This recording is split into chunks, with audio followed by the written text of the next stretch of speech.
Battery is charging. The power LED shows that battery power is there and the charging LED blinks to indicate charging. When charge is full light glows and charging light stops blinking. When there is no USB power but good battery is connected, power LED glows to indicate battery is connected. When there is no battery connected but we give USB power, full light glows as voltage level at battery terminal is high but power LED doesn't glow, indicating there is no battery at all.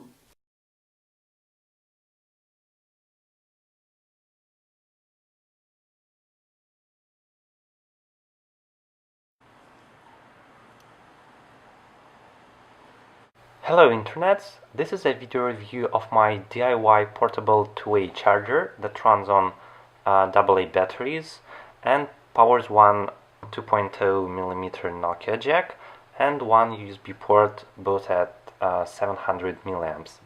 I assembled it all by myself from two chargers I bought on DX. You can see the link down in the description. Basically all I did was strip them off their cases, connected charger inputs in parallel, put a switch in and hooked it all up to a battery holder. Let's see it in action. Here I connect my MP3 player and flip the switch and it all lights up. I'm still testing it, but I expected to be able to fully recharge my phone 3 to 5 times and my Kindle maybe twice. And here is a time lapse of the assembly and some still shots.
Welcome back to Ryan Knows Tech. We're here today. We're going to take a look at a product that I picked up just before I went on a 2-week trip across the United States.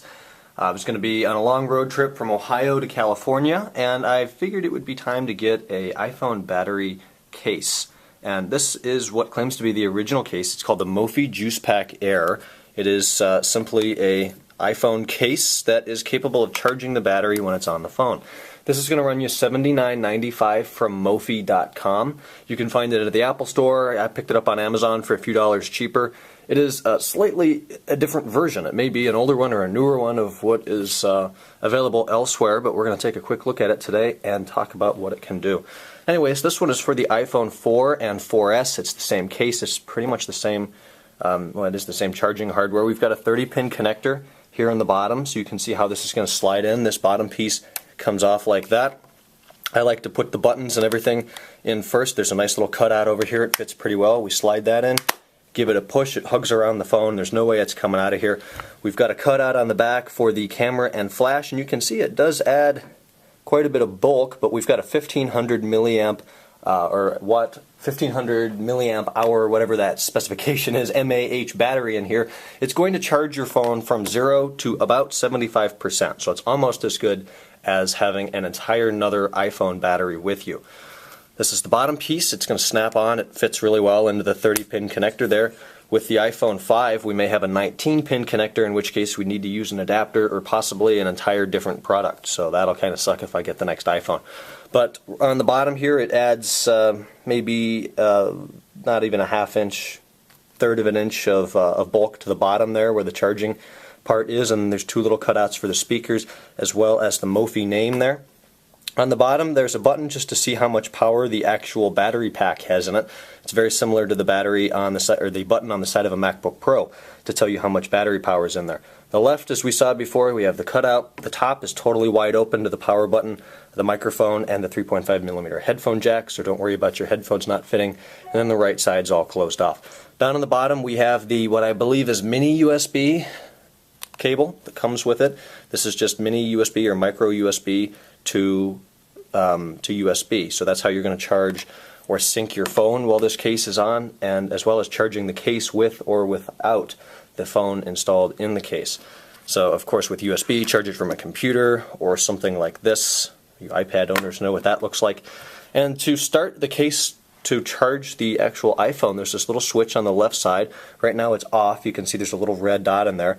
As soon as I slide it that way, it turns green, and we're now charging. If I can get rid of that notification, we're charging the phone battery from 76%. It does not charge quite as quickly as plugging your phone through a sync cable right into one of these. It's probably about the same transfer rate of power as you would find plugging it right into your laptop via the 30-pin sync cable that we're all very familiar with, like that. But this is a great product. It does add a little bit of weight and bulk to the phone, but it's not something that you're not going to be able to live with. And it was very useful being out all day, away from power, aside from maybe a USB port in the X5 on the way out there.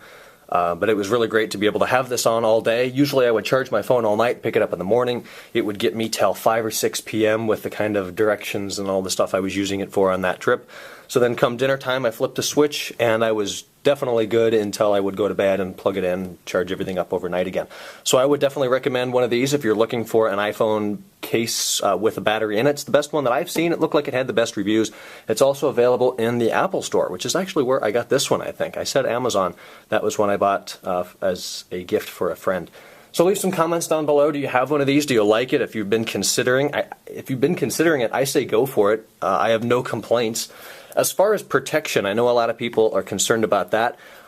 It's probably not the best case out there. It's made of plastic, and the back is kind of it's a matte plastic, but it definitely picks up finger oils. As you can see, it's dirty.